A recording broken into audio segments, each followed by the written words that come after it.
আজি কেবিনেটে ৩৫,০০০ নতুন শিক্ষকৰ পদ চৰকাৰত সৃষ্টি কৰি এছএছৰ শিক্ষকসকলে সকলৰ বাবে এটা স্পেচিয়েল ৰিক্ৰুটমেণ্ট ড্ৰাইভ কৰিব খুজিছে। অৰ্থাৎ এই বিশেষ ৩৫,০০০ পোষ্টত সৰ্বশিক্ষা অভিযানত কাম কৰি থকা শিক্ষকসকলৰ চাকৰি নিয়মীয়াকৰণৰ এটা ব্যৱস্থা চলি আছিল। ৰাজ্যৰ এডভোকেট জেনেৰেলে আমাক এটা অপিনিয়ন দিলে যে চৰকাৰে উচ্চতম ন্যায়ালয়ৰ উমাদেৱী গোচৰৰ পৰিপ্ৰেক্ষিতত কাৰো চাকৰি নিয়মীয়াকৰণ কৰিব নোৱাৰে। কেবিনেটৰ এই পাৱাৰ উচ্চতম ন্যায়ালয়ে প্ৰত্যাহাৰ কৰিছে।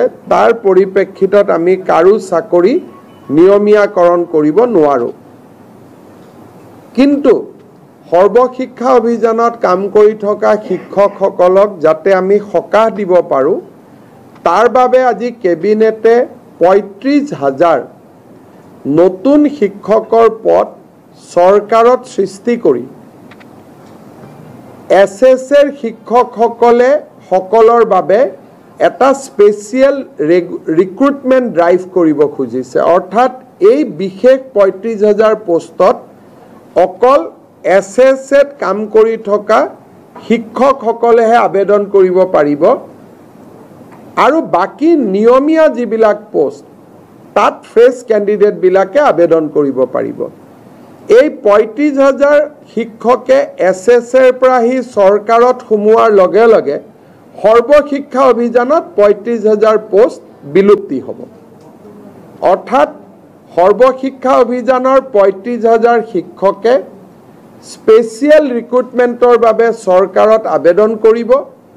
চৰকাৰে তেওঁলোকৰ কাগজ পত্ৰ চোৱাৰ পিছত তেওঁলোকক নিয়োগৰ সুবিধা কৰি দিব চৰকাৰত, য'ত NPS পাব, চৰকাৰৰ পে স্কেল পাব, ইনক্ৰিমেণ্ট পাব, গোটেইবোৰ পাব। কিন্তু এইখিনি হৈ উঠাৰ পিছত সৰ্বশিক্ষা অভিযানত পূৰ্বতে কাম কৰি থকা তেওঁলোকৰ পদসমূহ বিলুপ্তি হৈ যাব। অৰ্থাৎ আমি ৰেগুলাৰাইজেশ্যন কৰিব নোৱাৰাৰ বাবে আমি স্পেচিয়েল ৰিক্ৰুটমেণ্ট ড্ৰাইভ সৰ্বশিক্ষা অভিযানৰ শিক্ষকসকলৰ বাবে কৰিব খুজিছোঁ। আৰু ইয়াৰ ফলত মই ভাবোঁ যে অহা ৪-৫ মাহৰ ভিতৰতে সৰ্বশিক্ষা অভিযানৰ প্ৰতিগৰাকী শিক্ষকেই চৰকাৰত নিযুক্তি পোৱাৰ সম্ভাৱনা মুকলি হ'ব। আজিও তেওঁলোকে ৰেগুলাৰ ৰিক্ৰুটমেণ্ট ড্ৰাইভত কিছুমান তেওঁলোকে ৰেগুলাৰাইজ হৈ থাকে, কিন্তু এইটো তেওঁলোকৰ কাৰণে হোলচেল কৰা হ'ব। সেইকাৰণে আমাৰ